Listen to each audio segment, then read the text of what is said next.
beautiful organization after I curated a robots and unicorn art show that Metal Attendant invited me to. It was this amazing thing where we had 60 artists and scientists from around the world contribute around the theme of robots and unicorns. Because I kind of have a notion that if you have a unicorn next to a robot, the robot can't murder someone, right? So I was trying to kind of instill that into the cultural ethos. Like, for example, this painting here was done by a Serbian painter, and it's called Robot Benediction. So she kind of has this Eastern Orthodox religious background and took that kind of great moment from that painting of Michelangelo where God and Adam are about to connect with the finger, and you can kind of see that inspiration, but she applied it that way. This here is something I created and threw in the show where I called it Deckard's Dream after the original 82 or 79 Blade Runner, where it's revealed that Deckard's actually a replicant because he has that unicorn dream, if you remember that scene. Fuck, I've ruined it again. So anyway, so if you approach that's a shining LED ring, and it's all rainbow. If you like stare at it, it kind of flashes in these white lights that are from that great film Event Horizon. You've seen that? Yeah. So I was able to layer the sci-fi subtext within this interactive sculpture. It was my first interactive sculpture. And then down here, this is all PVC pipes. And that guy is primary job, he's trained as a sculptor, but now he makes sex dolls for a living. And then he's like, I want to make a unicorn. It was all this amazing stuff and it really affected the zeitgeist, but I'm not really going to talk about this. So after I curated the Robot and Unicorn show, I was tapped to lead the resurgence of something called Spec.LA, which is near and dear to many of our hearts. Now I regret not bringing us up in the field. Indeed. However, if you weren't in the Mindshare zeitgeist or era or whatever, it was the kind of sloppy, dirty analysis would be it's kind of if a non-snooty TED and festival culture, aka Burning Man, had a love child.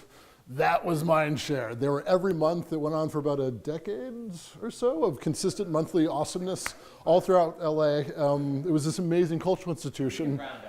Oh yeah. So after the Robot Unicorn show, this amazing series of events happened, and I've been tasked by co-founder and curator Dougie Fresh Extraordinaire on bringing this back to LA, and we're going to be doing quarterly events going forward.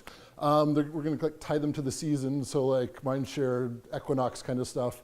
And then within the quarterly series, we're going to do smaller monthly events. And so I'm looking for people to showcase and also kind of book clubs, dinners, doc screenings, like all these kind of smaller events that are wonderful like this to curate community. It's going to be this amazing thing. I'm completely excited and honored I've been tasked to bring on this renaissance going forward. But I'm not going to talk about that either. Cool. So partly because of Mindshare, I was able to help invent a new sport called chess jiu-jitsu. How many people know what jiu-jitsu is? Awesome, yeah. So basically jiu-jitsu is the grappling part of UFC MMA stuff where you do like chokes and arm breaks and things like that. And so after the election, I was irritated for a reason I can't remember, and I was like, fuck it, we're gonna do women's chess jiu-jitsu, like showcase all the things. And I started to kind of host women's chess jiu-jitsu events. So this Saturday, I'm hosting women's chess jiu-jitsu at Hawthorne in a 3-person tournament, and it's amidst a 24-hour jiu-jitsu training seminar. It's called a roll-a-thon. When you practice jiu-jitsu, it's called rolling. And so for 24 hours, some like UFC guys are gonna come by, we're gonna be training in jiu-jitsu. And then at noon on Saturday, which is St. Patty's Day, this is Bree's Stick. She's a firefighter and as well as a she holds some titles, but like world caliber, world class grappler. And she's the current queen of LA chess jiu-jitsu. So she'll be competing and going for another crown, and that's gonna be amazing, and that'll be Saturday. But I'm not gonna talk about this either. Here's what I really wanna talk to you about. Ducks. So a few hours ago, I became an award-winning VR content creator. And Monday of this week, I had no aspirations. I had aspirations, but no realistic expectation that would happen by today. So this week I competed in a hackathon called the Create Reality Hackathon. And that was founded at the MIT Media Labs last year. And it's basically having kind of like the Microsoft HoloLens stuff and HTC Vive technology and giving it to a bunch of teams of people who are international and flew in from around the world to just like make neat stuff and kind of hack it and do it this way. And so the team I ended up joining created this app, which is called Ducks. And why it's called Ducks is our goal was to make a VR application that can assist stroke victims during their rehabilitation. And because basically my father suffered a stroke, and I don't know if you ever had a family do that, but it's like, and he almost died. It was one of those things where you have to like really want to live to come back from it. But there are all these horrible moments in the intensive care unit where like if a toe wiggles, it's euphoric because like maybe you can get the toe to come back, right? So it's like every part of the body becomes a miracle, which I suppose it is in a certain context, but you really appreciate it when death is imminent.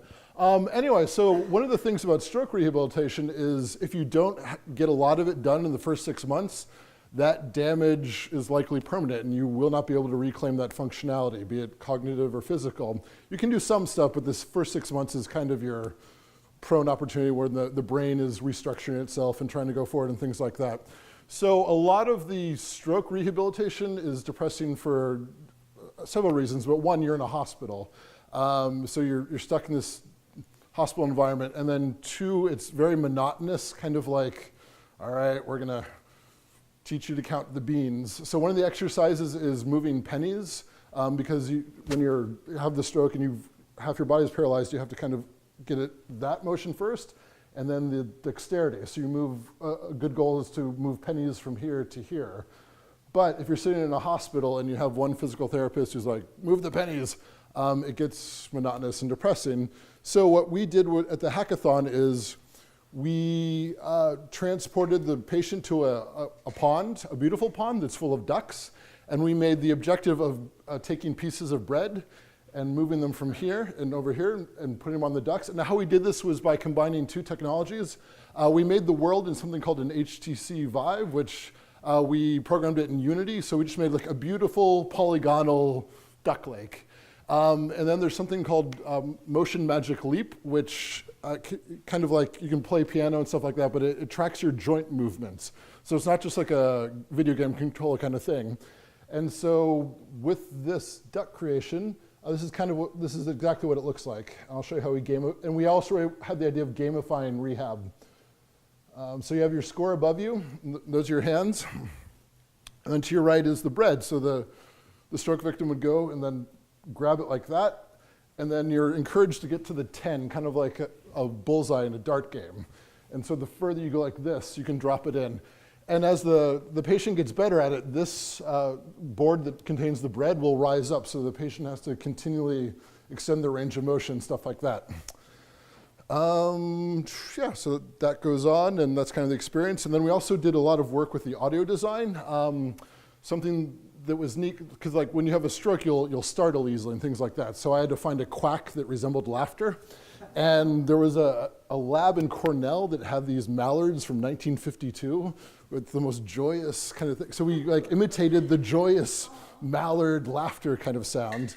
And yeah, so I met the team on Monday. We were all from 5 different countries, and we flew in. Oh no, it's going to Fred Durst. No Fred Durst, okay. Yeah, and then so today we were finalists for the grand prize. We won our division in the medical category, and then we won the sponsorship prize of like a good use of the HTC Vive, and that was when I met Alexa today, and she was like, come to this thing, and that kind of brings it from robots and unicorns and metal to stroke rehabilitation in Alexa, and come to Mindshare, and it's great to see you again if you have any questions. Thank you.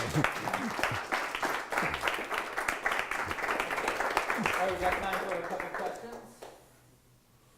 Sorry, did you explain Jiu-Jitsu chess or chess? Isn't it self-explanatory? So it's basically, so I have a background doing a sport called chess boxing, which is essentially a timed chess game interrupted by boxing rounds, and you win by checkmate or knockout.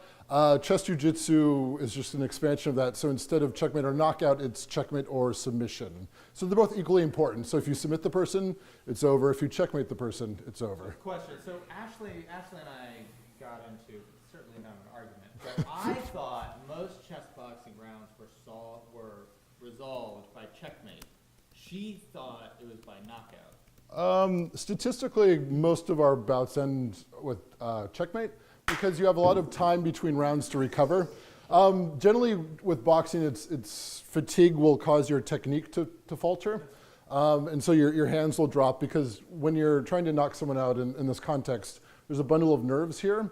And if you can hit that, then the person will lose consciousness. And that's why you hear that phrase like he has a good chin, because this is strong. You can hit someone here and it will hurt them and potentially damage them, but it won't knock them out instantly, which is what you're doing when you treat boxing as a sport. Is that? Yes? Has anyone ever been knocked out during the chest part? Alas. Many wonders in this world of near philosophy, whatever that Shakespeare quote is. Yeah. But, yeah. The mind thing?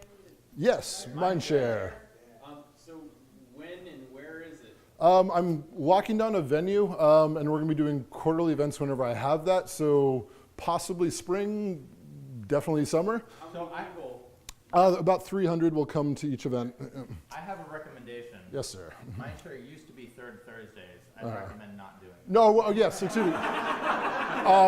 We're moving them to Saturday nights starting at 7. So those were the adjustments, was making it a quarterly event, and also Saturday nights at 7, and then doing kind of interstitial community-oriented events that fit with everyone's schedules. But yes. Everybody give it up for Andrew McGregor. Thank you.